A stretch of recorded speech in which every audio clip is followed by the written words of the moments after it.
앞에 나와 기도하는 이 시간에 주님께서 말씀해 주시고 또 우리는 그 말씀대로 순종함으로 우리 찬양했던 것처럼 우리의 집을 영혼의 집을 잘 짓게 되는 그런 귀한 은혜가 있길 축복합니다. 어제 요시야 왕이 왕이 된 사건에 대해서 읽었습니다. 잠깐 얘기를 한다면 이 요시야 왕이 8살 때 왕이 되죠. 8살 때 왕이 되고 얼마나 어린 나이예요.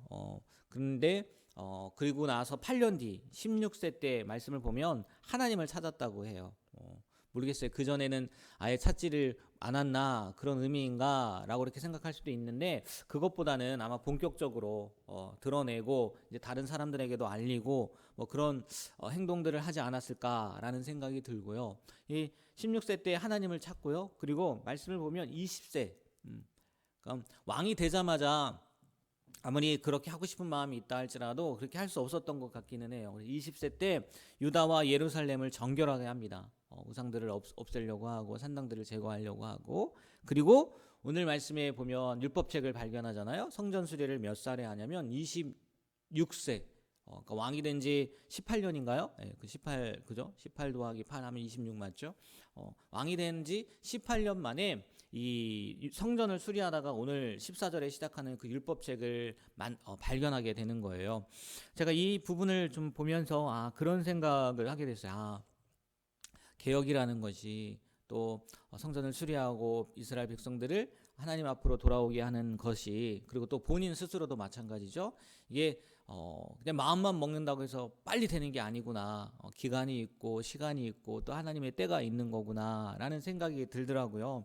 예, 우리도 어떤 일을 준비하고 또 어떤 일을 계획함에 있어서 아마 이와 비슷한 일들이 있지 않을까 싶어요. 마음먹은 대로 딱 한다고 해서 무조건 되는 게 아니잖아요. 그 준비의 과정이 있는 것처럼 우리도 혹시 하나님 앞에서나 또 사람들 앞에서 내가 계획하고 준비한 것들이 있다면 오늘 말씀을 통해서 이게 한순간에 되지 않을 수도 있는 거구나, 이런 한 단계 한 단계 밟아 나가야 될 수도 있는 거구나 라는 것을 생각하면서 그때그때 필요한 일들, 또 그때그때 하나님께서 우리에게 요구하시는 일들을 잘 순종함으로 말미암아 오늘 요시야가 개혁하는데 방해하는 게 없었어요. 다 잘 따라주고 또 오히려 하나님 앞에 인정을 받게 되는 그런 일들이 일어나지 않았습니까? 우리의 삶 가운데도요 그런 일들이 일어났으면 좋겠어요. 그러면 말씀으로 들어가서 이 성전, 오늘 이렇게 율법책을 발견하는 그 내용이죠. 성전의 헌금계를, 이제 성전을 수리하다 보면 돈이 필요하지 않습니까? 그리고 예전에 보면 그 성전 앞에 헌금계를 놓고 사람들이 자유롭게 거기다 헌금한 걸 가지고 또 그걸 가지고 그 돈을 가지고 성전을 수리했던 기억이 나실 텐데 오늘도 똑같은 것 같아요. 근데요, 특이하게 이 헌금계에서 헌금을 꺼내는 중 제사장 hil기야가 율법책을 발견해서 참 희한하죠. 그 전에도 이렇게 꺼내긴 했을 텐데, 아니면 그 지금까지 아예 꺼내지 않았을 수도 있고, 아니면 헌금을 안 했을 수도 있겠지만, 희한하게 요시야 때에 그 이제 성전 수리할 때가 되어서 수리할 마음을 주신 거죠. 그 마음을 주셔서 그 제사장을 통해서 헌금을 꺼내는데 거기서 뭐가 나와냐? 율법책이 나오는 거예요. 그동안은 발견하지 못하고. 그리고요, 이 율법책을 서기관 사반이요 하나님 요시야 왕 앞에서 읽습니다. 근데 여기서 이제 중요한 그 좋은 왕과 그렇지 못한 왕, 하나님께서 인정하시는 왕과 그렇지 못한 왕의 차이가 나오는 것 같은데, 19절 말씀을 보면요 이렇게 기록이 되어 있어요. 우리 19절 말씀 한번 다 같이 한번 읽어볼까요? 왕이 율법의 말씀을 듣자 곧 자기 옷을 찢더라. 아멘. 무슨 얘기겠습니까? 옷을 찢는다는 얘기는 뭐예요? 회개한다는 얘기잖아요.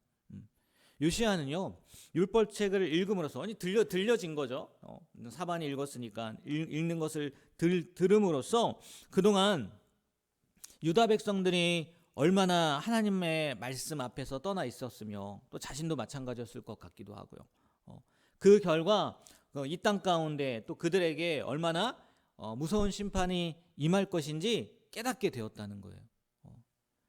우리가요 이 말씀을 볼 때요, 말씀을 들을 때 이런 깨달음이 있었으면 좋겠어요. 요시야처럼 그냥 듣는 것이 아니라, 그런 얘기 있지 않습니까? 말씀이 우리의 거울이다. 우리가 거울을 보면 내 머리가 헝클어졌는지 아니면 얼굴에 뭐가 묻었는지 안 묻었는지 이런 것들을 발견하게 되잖아요. 그러면 일반적인 사람이라면 헝클어진 머리는 어떻게 하는 거예요? 바로 만드는 거고, 얼굴에 뭐가 묻었다면 지워버리는 거잖아요. 우리가 일상생활에서는요 그렇게 하면서 말씀 앞에서는요 그러지 않는 경우가 왜 이 거울이라고 하면서도 보이지 않아서 그런지 모르겠지만 쉽지 않다는 거예요. 근데 오늘 요시야 보세요. 말씀을 들은 거예요. 자기가 본 것도 아니고. 말씀을 듣자마자 옷을 찢고 뭐 했다고요? 회개했다는 얘기예요. 회개했다는 얘기 무슨 얘기겠습니까? 하나님 내가 고치겠습니다. 내가 바꾸겠습니다. 그렇게 고백했다는 거 아니겠습니까? 여러분 말씀을 읽을 때 또 말씀을 들을 때 우리도요 이 요시야 왕처럼 자신의 옷을 찢는 우리의 마음을 바꿀 수 있는 변화시킬 수 있는 그런 귀한 은혜가 있게 되길 주님의 이름으로 축복합니다. 우리가 다 알잖아요. 성경은 그냥 좋은 글이 아니라는 거. 하나님의 말씀이라는 거. 그래서 이 시간 하나님의 말씀을 통해서 들려지는 그 음성대로요 우리가 하나님 앞에 순종했으면 좋겠어요. 내가 불순종했다면 그 불순종의 습관을 깨고 순종의 자리로 오게 되고, 잘못된 삶의 태도가 있다면 그 잘못된 삶의 태도에서 옳은 태도로 바꾸게 되는 요시야처럼 옷을 찢는 회개의 마음이 우리에게도 있게 되길 주님의 이름으로 축복합니다. 그리고 요시야가요 그 회개의 진짜 모습을 보여주는 게 뭐냐면 20절부터인가 이렇게 쭉 보면요 더 자세히 알고 싶어서 보냅니다. 하나님 앞에 물을 만한 사람이 있는지, 이 말씀의 내용이 진짜 무슨 얘기인지, 그리고 하나님께서 왜 이 율법책을 우리 가운데 발견하게 하셨는지 물으라고 해요. 그리고 hil기야가 진짜 누구를 찾아갑니까? 그 당시에 선지자인 여선지자 훌다를 찾아가요. 근데요 훌다의 말이 참 마음이 아픈 말이죠. 무슨 말이냐면 27절 말씀 한번 보세요. 27절 다 같이 한번 읽어볼까요? 내가 이곳과 그 주민을 가리켜 말한 것을 하나님 앞 곧 내 앞에서 겸손하여 옷을 찢고 통곡하였으므로 나도 내 말을 들었노라. 여호와가 말하였느니라. 아멘. 이거는 이제 안타까운 게 아니라 좋아진 거죠. 안타까운 거는 25절의 말씀인데 진노하시겠다는 거예요. 하나님이 심판하시겠다는 거예요. 근데 요시야가 겸손하게 하나님 앞에 나와서 그의 말씀을 들으려고 하니까 하나님께서 뭐 했다고요? 들었다는 거예요. 들었다는 거예요. 그리고요 그 이후의 말씀을 보면요 이 요시야의 회개 때문에 그 옷을 찢는 그 통곡 때문에 하나님께서 뭐라고 그 여선지자 훌다에게 이야기를 하시냐면 네가 살아있는 동안에는 내가 평안하게 할게. 안전하게 만들어 줄게. 그러니까 요시야 때에는요 재앙이 없을 거다라는 그 은혜의 말씀을 들려줬다는 거예요. 여러분 이 은혜의 말씀이 어떻게 들려졌겠습니까? 요시야의 그 옷을 찢는 회개의 모습과 그리고 여선지자 훌다까지 찾아와서 어떻게 하면 좋을지 물어보는 그런 겸손한 마음 때문에 하나님께서 그 심판을 요시야 시대에는 내가 하지 않겠다라고 밀어주셨다는 거죠. 이 말씀만 봐도요 우리가 하나님의 말씀이 들려질 때 순종하는 것이, 겸손하게 그 말씀 앞에 무릎 꿇는 것이 얼마나 중요한지 가르쳐주고 있다는 거예요. 다시 한번 요시야처럼 우리가 하나님의 말씀 앞에 겸손함으로 또 회개함으로 순종함으로 나아갈 수 있는 우리가 되길 주님의 이름으로 부탁드립니다. 그리고요 요시야는요 이렇게만 끝나지 않았더라고요. 물론 왕이라서 그런 걸 수도 있겠지만 29절부터 33절까지의 그 마지막 부분을 보면요 곧바로 무슨 얘기를 하냐, 백성들에게 선포합니다. 우리가 하나님 앞에 이 약속, 하나님이 우리에게 주신 말씀대로 살아가기를 결단하고, 특별히 이 6월절에 대한, 이제 내일 말씀인가 6월절에 대한 이야기를 하는데, 자기만 알고 끝나는 게 아니라 백성들을 모아서요 하나님의 말씀을 낭독하게 하고 하나님의 말씀을 들려줬다는 얘기죠. 그리고 백성들 앞에서 자신이 먼저 하나님과 언약을 세우고 그리고 백성들도 그 언약에 뭐 하도록 했을까요? 참여하도록. 나만 하나님의 말씀을 듣고 하나님의 말씀대로 순종할 것이 아니라 사랑하는 우리 백성들, 당신들도, 여러분들도 하나님의 말씀을 듣고 그 하나님의 언약에, 하나님의 약속에 참여하세요 라고 뭐 한 거예요? 선포하고 알리고 널리 이렇게 보여졌다는 거죠. 여러분, 개혁이라는 것이, 변화라는 것이 나 혼자만의 변화로 끝나면 안 된다는 거예요. 나 혼자 하나님의 말씀 잘 듣고 그래 나 혼자 회개하고 내 때는 안 해준다고 뭐 심판 안 받는다고 했으니까 그럼 된 거지. 이게 아니라 그 말씀을 먼저 들은 자의 책임은 뭐냐면 아직 알지 못하는 사람들에게 그 말씀을 뭐 하는 거예요? 보여주는 거예요. 알리는 거예요. 나타내는 거예요. 그래서 그 백성들도 요시야의 이 선포에, 요시야의 이 외침에 동참하잖아요. 그 모습이 하나님이 정말 기뻐하는 모습 아니겠습니까?